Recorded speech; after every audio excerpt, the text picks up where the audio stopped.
तो गाइस ये कहानी है एक बच्चे की जिसकी आंखों के सामने उसकी माँ और उसकी बचपन की दोस्त को मार दिया और अब इसे कुछ ऐसी शक्तियां मिल जाती हैं जिससे ये टाइम में पीछे जा सकता है। तो क्या ये अपनी मॉम और दोस्त को पास्ट में जाकर उन्हें बचा पाएगा या नहीं, वो तो आपको थोड़ी देर में पता चल ही जाएगा। तो इस कहानी में हम देखते हैं ये 29 साल का आदमी जिसे एक पॉपुलर मांगा आर्टिस्ट बनना है, लेकिन ये इतनी बेकार मांगा लिखता है कि हर कोई इसे रिजेक्ट कर देता है और मजबूरी में उसे पिज्जा डिलीवरी बॉय का काम करना पड़ रहा है। और एक दिन पिज्जा डिलीवरी करते टाइम उससे एक अजीब सी एनर्जी महसूस होती है जिससे उसे लगता है कि यहाँ कुछ तो गड़बड़ है और वो हर तरफ देखने लगता है। तब उसकी नजर पड़ती है एक ट्रक पे जिसका ड्राइवर मर चुका होता है और वो फुल स्पीड में रोड में जा रहा है। उसके साथ काम करने वाली लड़की एडी कातागिरी उसे देख लेती है और वो ट्रक एक छोटे बच्चे को टक्कर मारने ही वाला होता है कि फुजिनोवा ड्राइवर का हाथ पकड़कर ट्रक को दूसरी डायरेक्शन में मोड़कर बच्चे को बचा लेता है। लेकिन तभी एक गाड़ी उसे ही जोर से टक्कर मार देती है। उसकी आंखों के सामने एंड मूवमेंट फ्लैशबैक आने लगते हैं जैसे कि वो मरने वाला हो। तभी उसकी आंख खुलती है और सभी को ये चिंता थी कि वो अपनी याददाश्त न खो दे, लेकिन लकीली उसे सब कुछ याद रहता है। कुछ देर बाद वो हॉस्पिटल से डिस्चार्ज हो जाता है और तब हमें पता चलता है कि जो अभी थोड़ी देर पहले हुआ उसे ये रिवाइवल फिनोमिना कहता है। और इस रिवाइवल फिनोमिना में जैसे ही कुछ बुरा होने वाला होता है, फुजिनोवा टाइम में 1 से 5 मिनट पीछे चला जाता है और उसे इस टाइम में ये ढूंढना होता है कि उसके आसपास क्या गलत है, क्या गलत होने वाला है। और उसे पर्सनली ऐसा लगता है कि कोई इससे फोर्सफुली ये सब करवा रहा है ताकि कुछ गलत होने से पहले ही फुजिनोवा उसे रोक सके। और घर पहुंचकर वो देखता है कि उसकी मॉम भी वहाँ आ चुकी है। रात में उसकी मॉम टीवी में मर्डर की न्यूज देख रही होती है और सातोरू से कहती है, आजकल देखो कितने मर्डर के केस बढ़ रहे हैं। तुम्हें याद है जब तुम 5th क्लास में थे तब तुम्हारी क्लास में भी एक बच्ची का मर्डर हुआ था, पता नहीं उसका कातिल पकड़ा भी गया होगा कि नहीं। और तब सातोरू को वो मर्डर वाला केस याद आने लगता है। जब वो 5th ग्रेड में था तब उसके 2 दोस्तों को किडनैप किया गया था। जब मैं छोटा था तो पड़ोस के एक भैया जिनके साथ मैं अक्सर खेला करता था और मैं उन्हें यूकी नाम से पुकारा करता था, लेकिन असल में उनका नाम यूकी नहीं था। बच्चों के गायब होने के 6 महीनों बाद जिस शख्स का नाम सामने आया वो और कोई नहीं यूकी ही था, जिसका असली नाम जुन शुरातोरी था। और फिर वो अपनी माँ के साथ एक शाम बाजार गया हुआ था, तभी उसे वो रिवाइवल वाला फिनोमिना वापस हिट हुआ, एक और रिवाइवल। और वो चारों तरफ देखने लगता है पर उसे कुछ समझ ही नहीं आता। तो वो अपनी माँ से कहता है, मॉम क्या तुम्हें आसपास कुछ अजीब दिख रहा है? लेकिन तभी उसकी माँ की नजर एक सस्पिशियस आदमी पर पड़ती है जो कि एक बच्ची को लेकर जा रहा होता है। उसकी मॉम उसे शक की नजर से देखती है और डर के मारे वो आदमी बच्ची को वहीं छोड़ जाता है और उसकी माँ उस गाड़ी वाले की फोटो खींच लेती है। और तभी वहाँ कातागिरी भी पहुँच जाती है। कातागिरी उनके घर डिनर के लिए आती है। डिनर के बाद वो उसे घर छोड़कर वापस आता है। तब उसकी मॉम उससे कहती है, सातोरू बेटा ऐसा लगता है जैसे आज वो आदमी उस छोटी बच्ची को किडनैप करने वाला था, लेकिन उसका प्लान कहीं न कहीं फेल हो गया। किडनैपिंग की बात सुनकर उसे 18 साल पुरानी बात याद आती है। जब वो 5th क्लास में था तब एक लड़की किडनैप हुई जिसका नाम कायो हिनाजुकी था। हम दोनों दोस्त तो नहीं थे, लेकिन मैंने उसे आखिरी बार उस पार्क में देखा था। और यहाँ उसकी मॉम अब भी कल वाले किडनैपर के बारे में सोचती हैं और कहती हैं, जितना मुझे याद है गाड़ी की नंबर प्लेट पीले कलर की थी, इसका मतलब किराए की गाड़ी थी और इसमें कोई शक नहीं कि वो एक किडनैपर ही था। और खुद से सवाल करने लगती हैं कि क्या वो आदमी मुझे जानता था या फिर मैं भी उसे जानती हूँ। और वो घर आकर चाबी और एक नोट वहाँ छोड़ देती हैं और कहती हैं, ये केस अभी सॉल्व नहीं हुआ है, मुझे इस बारे में सातोरू से बात करनी होगी। और तभी कोई घर के अंदर आता है तो उन्हें लगता है कि सातोरू घर आ गया, लेकिन वो एक किलर होता है जो उन्हें चाकू मारकर उनकी हत्या कर देता है। सातोरू शाम को काम से घर लौटता है। वो देखता है कि उसके घर का दरवाजा खुला है और नीचे गिरा हुआ नोट उठाता है और जैसे ही वो अंदर का दरवाजा खोलता है देखता है कि उसकी माँ जमीन पर खून से लथपथ है। डर के मारे चिल्लाने लगता है। तभी एक पड़ोसी वहाँ आ जाती है, लेकिन उसे ये लगता है कि सातोरू ने ही अपनी माँ को मारा है और वो पुलिस को इन्फॉर्म कर देती है। और पुलिस के डर से सातोरू घबराकर भागने लगता है, लेकिन अगले ही पल रिवाइवल फिनोमिना वापस हो जाता है। वो सीधा स्पॉन होता है स्कूल जाते टाइम और इस समय सातोरू क्लास 5th में है और वो इस वक्त समय में 18 साल पीछे आ चुका है। वो बिल्कुल शॉक में होता है। उसका स्कूल में बिल्कुल भी मन नहीं लगता और सरदर्द का बहाना बनाकर वो अपने घर जाने लगता है और उसे वो लड़की दिखाई देती है जो 18 साल पहले किडनैप हुई थी। शाम को डिनर करते टाइम सातोरू को ये रियलाइज होता है कि ये सब जो भी हो रहा है ये कोई इत्तेफाक बिल्कुल नहीं है, ये मौका है सब कुछ ठीक करने का। रिवाइवल हमेशा किसी बुरी चीज को होने से रोकने के लिए होता है, तो क्या मॉम को बचाने की शुरुआत यहाँ से होगी? पर रिवाइवल इतने पीछे क्यों? यहाँ तो सब कुछ ठीक लग रहा है। और तभी वो क्लास में बैठी कायो हिनाजुकी को देखता है। अरे ये क्या, चोट का निशान? सातोरू और उसके दोस्त आपस में बातें कर रहे होते हैं। सातोरू मुझे लगता है कि तुम कायो को पसंद करने लगे हो, कहो तो बात करा दो, फोन घुमा दो, प्रिंसिपल भी काजू की फैन है। स्कूल की छुट्टी के बाद सातोरू हिम्मत करके कायो से बात करता है। हाय कायो, क्या हम दोनों दोस्त बन सकते हैं? पर वो उसे मना कर देती है और इन दोनों को बात करते हुए एक आदमी दूर से देख रहा होता है। सातोरू मनी मन सोचता है कि कायो की चोट के निशान देखकर लगता है जैसे उसके साथ मर्डर से पहले भी कुछ बुरा हो रहा था। छुट्टी के बाद केनिया उसे बताता है अगर तुम्हें कायो के बारे में और जानना है तो तुम्हें स्कूल की मैगजीन पढ़नी चाहिए। और घर आकर सातोरू कायो का ऐसे पढ़ता है जिसका टाइटल होता है a town without me by Kayo Hinazuki. जब मैं बड़ी हो जाऊंगी तो मैं बहुत दूर किसी आइलैंड पे जाना चाहूंगी जहाँ कोई ना हो, ना कोई दर्द, ना कोई परेशानी, जहाँ ना बच्चे, ना क्लासमेट्स, ना टीचर और ना ही मॉम हो, जहाँ मैं जब चाहे पेड़ पर चढ़ सकूं, जब चाहे समुद्र में तैर सकूं, जब चाहे सो सकूं। और जब मैं इन सब के बारे में सोचती हूँ तो मेरा मन बहुत हल्का हो जाता है। मैं यहाँ से बहुत दूर जाना चाहती हूँ। और उस ऐसे को पढ़कर सातोरू को ये रियलाइज होता है कि कायो बहुत बड़ी मुसीबत में है। कायो हिनाजुकी के करीब जाने के लिए सातोरू अपनी माँ से जिद करता है कि इस बर्थडे पर वो अपने सभी दोस्तों को घर पर बुलाएगा और इसके लिए इसकी मॉम राजी हो जाती है। अगले दिन स्कूल से घर जाते वक्त वो सोचता है कि कायो की मॉम जरूर उसे मारती होंगी, तभी तो वो देर तक उस पार्क में खड़ी रहती है ताकि वो उनकी मार से बच सके। हर दिन की तरह कायो पार्क में खड़ी रहती है, तभी सातोरू वहाँ आकर उसे बर्थडे पार्टी के लिए इन्वाइट करता है और हाँ बोलकर कायो वहाँ से चली जाती है। और तब उसे याद आता है ये वही जगह है जहाँ 18 साल पहले मैंने कायो को आखिरी बार देखा था और इस बार मैं उसे मरने नहीं दूंगा। पर वो मार्च की कौन सी तारीख को गायब हुई थी? अगर मैं वो दिन पता लगा लूं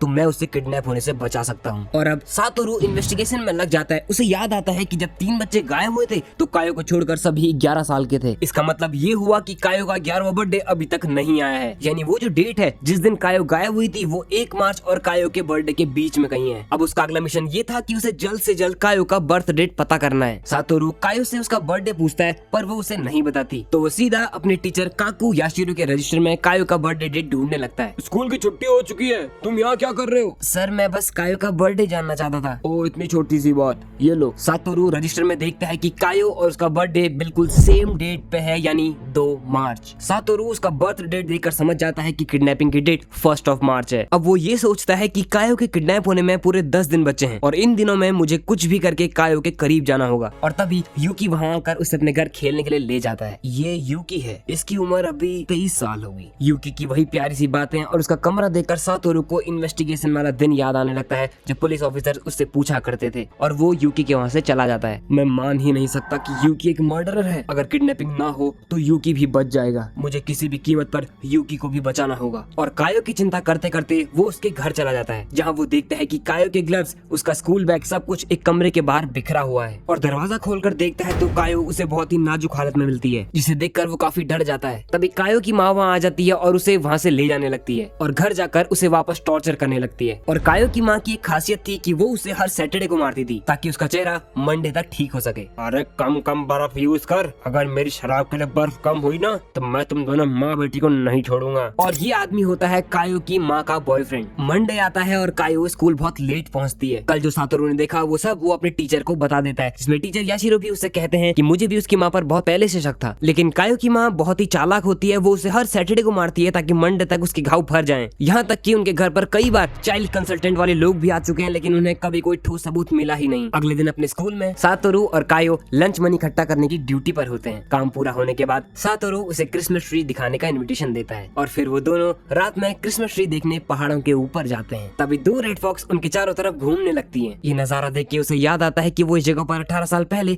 अकेला आया हुआ था और आज उसे इस बात की खुशी है कि कायो उसके साथ है। और उस दिन उसने पहली बार कायो को मुस्कुराते हुए देखा। लेकिन अब सैटरडे आने वाला होता है तो सातोरू प्लान बनाता है कि सैटरडे को वो कायो को साइंस सेंटर लेके जाएगा ताकि कायो अपनी माँ की मार से बच सके। वो अपने दोस्तों को भी चलने के लिए बोलता है लेकिन वो सभी उसे मना कर देते हैं। सॉरी सातोरू, हम नहीं आ पाएंगे, तुम और कायो चले जाना। सातोरू कायो से साइंस सेंटर जाने के लिए पूछता है पर वो उसे मना करती है और कहती है तुम्हें पता है ना मेरी मॉम कैसी है, वो मुझे उसके लिए परमिशन नहीं देंगी। और सातोरू से कहता है कि मैं तुम्हारे घर आकर तुम्हारी मॉम से परमिशन लूंगा। लेकिन कायो की मॉम परमिशन देने से मना कर देती है और कायो से पूछती है क्या तुम इसके साथ जाना चाहती हो? और कायो डरते डरते हाँ कह देती है। ये देखकर उसकी माँ को उस पर गुस्सा आ जाता है और वो उसे थप्पड़ मारने ही वाली होती है, लेकिन तभी सातोरू की मॉम वहाँ आ जाती है और उसे रोक देती है। सातोरू की मॉम उसे समझाती है कि बच्चों पर हाथ उठाना अच्छी बात नहीं, लेकिन वो उसे उल्टा ही डांट कर कहती है कि ये मेरी बच्ची है, मैं जो भी करूँ तुम्हें क्या, और खींचकर कायो को अंदर ले जाती है। और अब वो दिन आ जाता है जिस दिन कायो किडनैप होने वाली है, यानी 1 मार्च। और वो उस दिन घर से जल्दी निकलकर कायो को स्कूल लेने आ जाता है और हाथ पकड़कर कहता है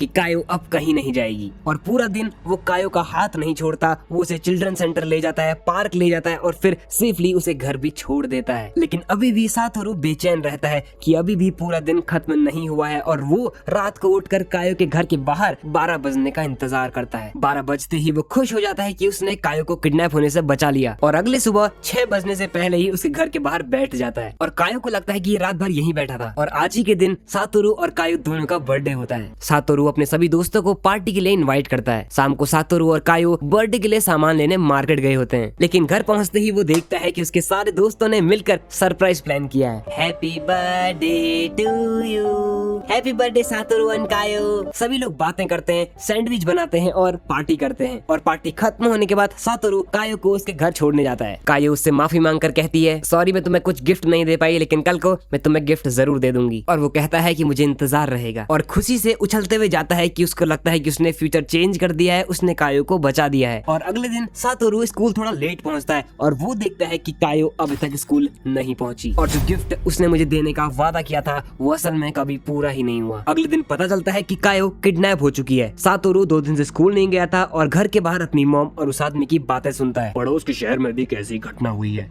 हम पूरी कोशिश कर रहे हैं दोषी को पकड़ने की। कुछ भी करो पर बच्चों को इस बारे में पता नहीं चलना चाहिए। ओ अच्छा, तो ये सब यहाँ से शुरू हुआ। उसकी माँ उसे समझाती है कि इसमें तुम्हारी कोई गलती नहीं है, यहाँ रहने से अच्छा तुम स्कूल चले जाओ। कायो के किडनैप होने के बाद पुलिस लगातार कायो की माँ से पूछताछ करती रही और ये सच छुपाने के लिए स्कूल में झूठी कहानी बताई जाती है कि वो अब अपनी नानी के वहाँ चली गई है और वो बिल्कुल सही सलामत है। कुछ दिनों बाद एक और बुरी खबर आती है कि एक और बच्ची गायब हो चुकी है और मीडिया वाले यही बताते हैं कि वो लड़की भी अपनी नानी के वहाँ चली गई है। और फिर शहर में एक नोटिस जारी होता है, जब भी बच्चे स्कूल से निकले तो वो किसी बड़े के साथ रहें। स्कूल से घर जाते वक्त केनिया उससे कहता है कि ये जो भी न्यूज चैनल और स्कूल के टीचर उन्हें बता रहे हैं ये सब कुछ झूठ है। लगता है कि जैसे कोई बच्चों को किडनैप कर रहा है। हर दिन की तरह वो कायो के घर को क्रॉस करता है, लेकिन तब वो देखता है कि कायो की मॉम ने कूड़ा फेंका हुआ है जिसमें कायो के ग्लव्स हैं, जो देखकर वो काफी डर जाता है। और जब वो बहुत ज्यादा डर जाता है वो टाइम ट्रेवल कर जाता है और अब वो वापस प्रेजेंट टाइम में आ चुका है जहाँ पुलिस उसके पीछे पड़ी है और अब उसे यहाँ पुलिस से बचकर अपनी मॉम के कातिल का पता लगाना होगा। वो ये सोचता है कि जरूर वो कातिल मेरी मॉम को जानता होगा, तभी तो उनका पर्स और फोन ले गया। सातोरू खाना खाने के लिए एक रेस्टोरेंट में जाता है जहाँ उसे कॉल आता है और वो कॉल होता है उसके बॉस का, जहाँ वो पिज्जा डिलीवरी की जॉब किया करता था। और मैनेजर उसे अपने घर पर बुलाता है और कहता है, चिंता मत करो सातोरू, तुम जब तक चाहो यहाँ रह सकते हो। और वहाँ से बाहर चला जाता है। तभी वो टीवी में अपनी न्यूज देख लेता है। सातोरू फुजीनुमा, एक 29 साल का आदमी जिसने अपनी ही माँ की हत्या करी है और अब फरार है। सातोरू खिड़की से बाहर पुलिस को देखता है और समझ जाता है कि ये सब उसे पकड़वाने के लिए उसके मैनेजर की एक चाल थी और वो पीछे के रास्ते से वहाँ से भाग जाता है, जिसमें एरी कातागिरी उसकी मदद करती है। एरी कातागिरी उसे अपने घर ले जाती है और बताती है कि मैंने तुम्हारा वो नोट पढ़ा, ये घटना तुम्हारे होम टाउन में हुई थी जहाँ कायो हिनाजुकी नाम की लड़की का 3 मार्च को मर्डर हुआ था। और 3 मार्च की डेट सुन के वो बिल्कुल शॉक हो जाता है क्योंकि ये सब असल में 1 मार्च को हुआ था। और तब उसे ये रियलाइज होता है कि फ्यूचर को बदला जा सकता है और वो कहता है कि मुझे बस एक और मौका मिल जाए तो मैं कायो और मॉम को बचा लूंगा। और अगले दिन एरी काम में जाने से पहले सातोरू के लिए एक नोट छोड़ जाती है। सुनो सातोरू, मेरे घर वाले सुबह 10 बजे से 8 बजे तक काम पर रहते हैं, तो इस बीच तुम बाहर निकल सकते हो। और हाँ,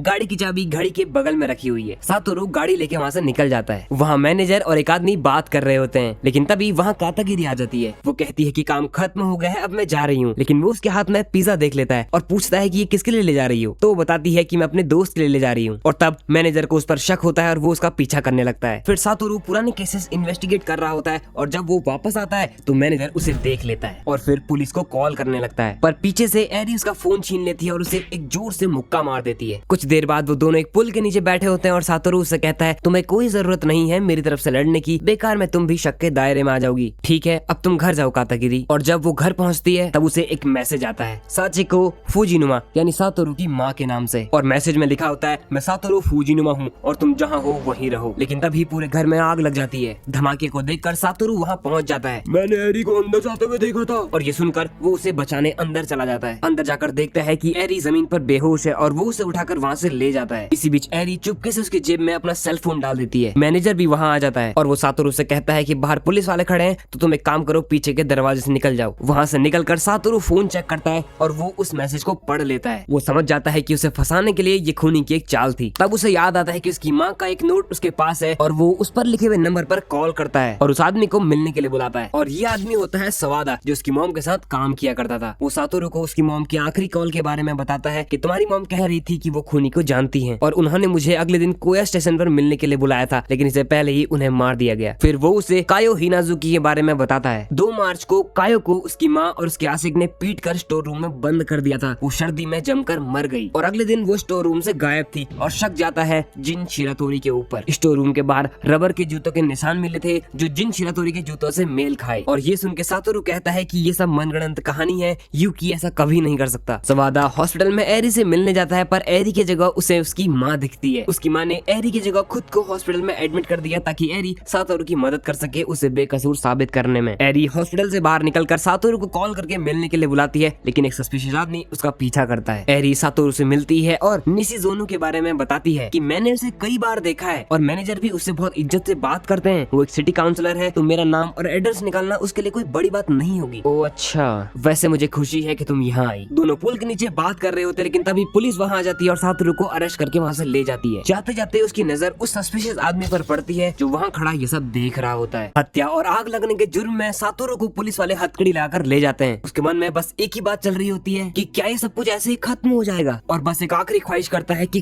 काश उसे सिर्फ एक मौका मिल जाए तो वो सब कुछ ठीक कर दे। और तभी वो जोर से चिल्लाता है, मुझे वापस ले चलो, और ये कहते ही उसका रियल एक्टिवेट हो जाता है। और ठीक उसी दिन होता है जब वो कायो को साइंस सेंटर घुमाने ले गया था। अगला दिन 29 फरवरी यानी किडनैपिंग से सिर्फ एक दिन पहले सातोरू और केनिया आपस में बात कर रहे होते हैं। केनिया उससे कहता है कि तुम आजकल कितने बदल गए हो, लगता ही नहीं कि तुम सातोरू हो। ये बदलाव तुम्हारे अंदर मैंने तब नोटिस किए जब तुम कायो की चोट को घूर रहे थे। मैं भी उन चोटों को काफी टाइम से देख रहा था, लेकिन कभी हिम्मत नहीं हुई कुछ कहने की, लेकिन तुमने वो कर दिखाया जो मैं नहीं कर पाया। तुम सच में एक सुपर हीरो हो। कुछ देर बाद सातोरू उसे कायो के होने वाले मर्डर के बारे में बताता है। केनिया उससे कहता है क्या सच में ऐसा होने वाला है? तो ठीक है, इसे रोकने में मैं तुम्हारा पूरा साथ दूंगा। स्कूल की छुट्टी होती है और सातोरू सोचता है कि अगर 1 तारीख को कायो को अकेला ना छोड़ा जाए तो शायद वो बच जाएगी, लेकिन मुझे यूकी को भी बचाना होगा। 1 मार्च यानी जिस दिन कायो किडनैप होने वाली थी, वो दिन बिल्कुल नॉर्मल निकल जाता है और कायो बिल्कुल सेफ रहती है। 2 मार्च भी लगभग वैसा ही जा रहा होता है, लेकिन तब सातोरू को रियलाइज होता है कि सिर्फ छोटे छोटे चेंजेस से कुछ नहीं होगा। तब वो एक बड़ा रिस्क लेता है। स्कूल का बहाना बनाकर वो सीधा यूकी के घर चला जाता है, एक पत्थर उठाता है और खिड़की तोड़ देता है, और फिर वहाँ एक नोट छोड़ देता है जिस पर लिखा होता है आई विल किल यू। ऐसा वो इसलिए करता है ताकि रात भर पुलिस वाले यूकी के वहाँ पहरा दें और यूकी पर कायो की किडनैपिंग का शक ना जाए। वहाँ से निकलकर उसकी नजर पड़ती है कायो की माँ पर जो मार्केट से घर जा रही होती है। उसका प्लान था कि वो कायो की मॉम को सीढ़ियों से धक्का मार दे। तभी केनिया वहाँ आकर उसे रोक देता है। केनिया उसे समझाता है कि कायो को बचाने के लिए कुछ भी उल्टी सीधी हरकतें मत कर, वरना तू जेल भी जा सकता है। पर सातोरू कहता है कि मुझे कुछ भी करके बस कायो को बचाना है। केनिया उसे समझाता है कि ऐसे काम नहीं चलेगा, हमें एक प्लान बनाना होगा। बर्थडे पार्टी के बाद सातोरू कायो को घर छोड़ने निकलता है और रास्ते में उससे पूछता है, क्या मैं तुम्हें किडनैप कर सकता हूँ?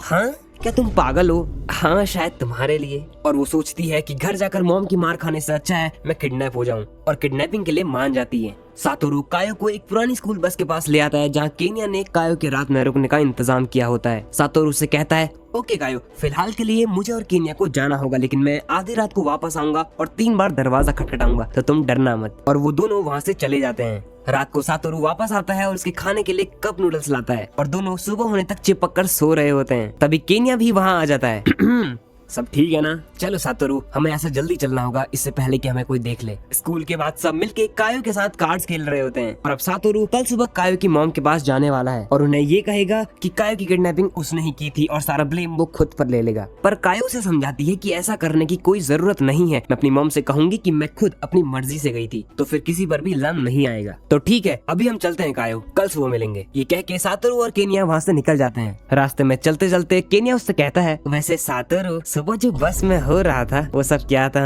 सातोरू शर्मा कर कहता है कि नहीं नहीं, ऐसा कुछ नहीं है। उस रात कायो गहरी नींद में होती है, तभी अचानक कोई आदमी बस पर चढ़ता है। पहले कायो को लगता है कि शायद सातोरू आया होगा, लेकिन कुछ ही पल में उसे एहसास हो जाता है कि ये कोई और ही है। वो आदमी बस के अंदर आता है और अचानक एक डब्बे पर जोर से लात मारता है, जिससे कायो बहुत बुरी तरह डर जाती है। लेकिन वो आदमी बिना कुछ बोले ही बस से उतर जाता है और जाते जाते कायो उसे देख लेती है। अगली सुबह सातोरू कायो से मिलता है, अपना लंच बॉक्स उसके हाथ में दे देता है और पूछता कैसा है, सब ठीक है ना, कोई परेशानी तो नहीं हुई रात में? लेकिन कल रात जो कायो के साथ हुआ था वो उसका जिक्र सातोरू से नहीं करती, बस चुप रहती है। ओके तो ठीक है कायो, स्कूल के बाद मिलते हैं। उधर स्कूल में सातोरू थोड़ा लेट हो जाता है। अरे नहीं, इजुमी एलिमेंट्री स्कूल के बच्चे आने भी लग गए, मैं आज बहुत लेट हो गया। और जल्दी जल्दी में एक लड़की को क्रॉस करता है, नाकामिशी आया। ये वही लड़की होती है जो 18 साल पहले किडनैप हुए उन 3 बच्चों में से एक थी। क्लास में टीचर आकर बच्चों से पूछते हैं कि कायो आज भी एब्सेंट है, क्या किसी को उसके बारे में कुछ पता है? क्लास के सभी बच्चों को कायो की चिंता होने लगती है। थोड़ी देर बाद टीचर और सातोरू आपस में बातचीत करते हैं। टीचर उसे बताते हैं कि मैं लगातार 2 दिनों से कायो के घर पर कॉल कर रहा हूँ लेकिन कोई भी जवाब नहीं दे रहा। तुम लोग बिल्कुल भी चिंता मत करो, कायो जल्द ही मिल जाएगी। रात में चाइल्ड कंसल्टेशन और वो टीचर कायो के घर पर पूछताछ के लिए आते हैं लेकिन घर पर कोई नहीं मिलता।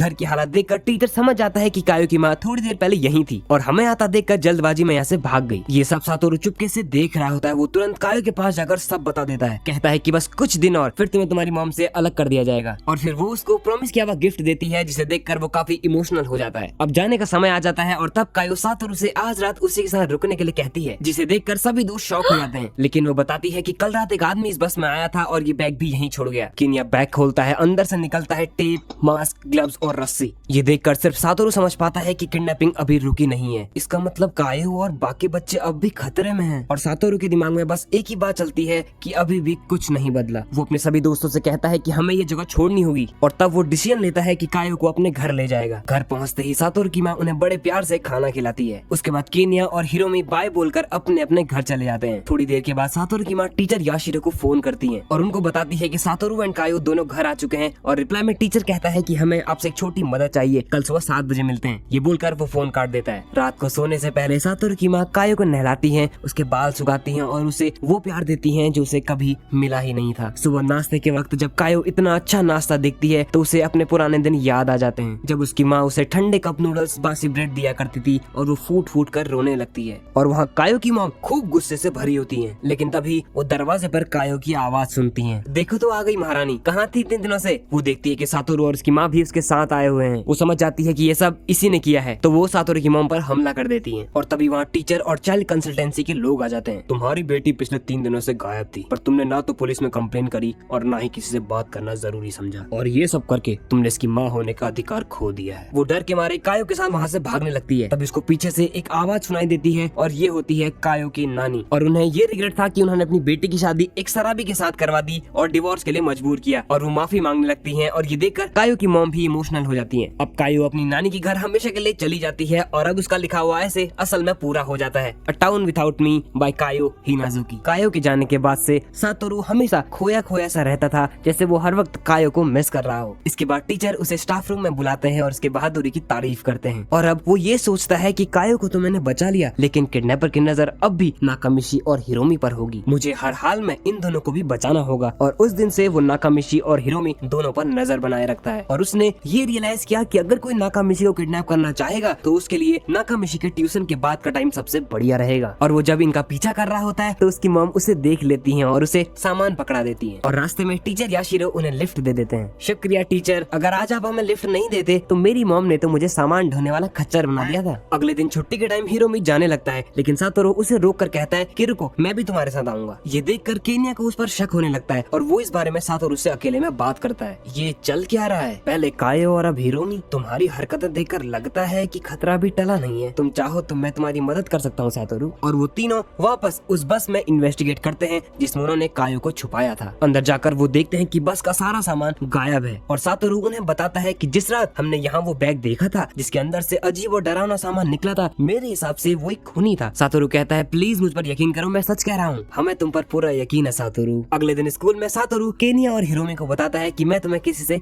मिलवाना चाहता हूँ। ये लोग आजकल कौन सी खिचड़ी पका रहे हैं, चलो आज इनका पीछा करके देखते हैं। सातोरू उन्हें नाकामिशी आया से मिलने ले जाता है और उससे कहता है कि तुम नाकामिशी आया हो ना, हम सभी यहीं पास के स्कूल में पढ़ते हैं। लेकिन नाकामिशी आया उनसे कहती है कि तुम तो वही आवारा लोग हो ना जो हाइड आउट पर अक्सर चोरी छुपे आते हैं। लेकिन तभी काजू वहाँ आता है और उससे कहता है कि हम कोई आवारा नहीं है, हम सभी लोग जाबाज हैं। लेकिन वो उन्हें पागल कहके वहाँ से चली जाती है। वो सभी हाइड आउट से आया नाकामिशी पर नजर रखते हैं लेकिन आया मेन डोर से हाइड आउट आ जाती है और यहाँ से काजू और आया काफी अच्छे दोस्त बन जाते हैं। सातोरू सोते समय ये सोचता है कि 2006 में मॉम ने सवादा को ये बोला था कि वो खूनी को जानती है। इसका मतलब हो ना हो वो खूनी जरूर कोई करीबी ही होगा। और स्कूल में वो रियलाइज करता है कि सभी लोग साथ में हैं, कोई भी अकेला नहीं है सिवाय मिसातो के। तो अब वो सभी लोग मिसातो पर नजर रखते हैं, क्योंकि सातोरू के हिसाब से जो बच्चे अकेले रहते हैं किडनैपर अक्सर उन्हें ही अपना टारगेट चुनता है। और अभी मिसातो टीचर के कहने पर हमादा को चेयर करने के लिए स्कूल जिम गई होती है। अकेले बैठे मिसातो वॉशरूम जाती है तो सातोरू उसका पीछा करता है, लेकिन काफी समय होने के बाद जब वो बाहर नहीं आती तब सातोरू को चिंता होने लगती है। वो अंदर झाँक कर देखने लगता है, तभी वहाँ टीचर याशिरो आ जाता है। टीचर उससे कहता है कि तुम यहाँ क्या कर रहे हो। रिप्लाई में झूठ बोल देता है कि मैं बस टॉयलेट करने आया था। और तभी वो यूकी की गाड़ी देख लेता है और टीचर से कहता है कि जल्दी हमें इस गाड़ी का पीछा करना होगा। और गाड़ी में बैठकर टीचर सातोरू से कहता है, वैसे सच कहूँ अच्छे और बुरे काम में कोई अंतर नहीं होता, उनका बस एक ही मकसद होता है, इच्छाएं पूरी करना। और मन ही मन वो सोचता है कि आज सर को ये क्या हो गया है, कैसी अजीब सी बातें कर रहे हैं। टनल के अंदर सातोरू समझ जाता है कि कुछ तो गड़बड़ है। तुमने कहा था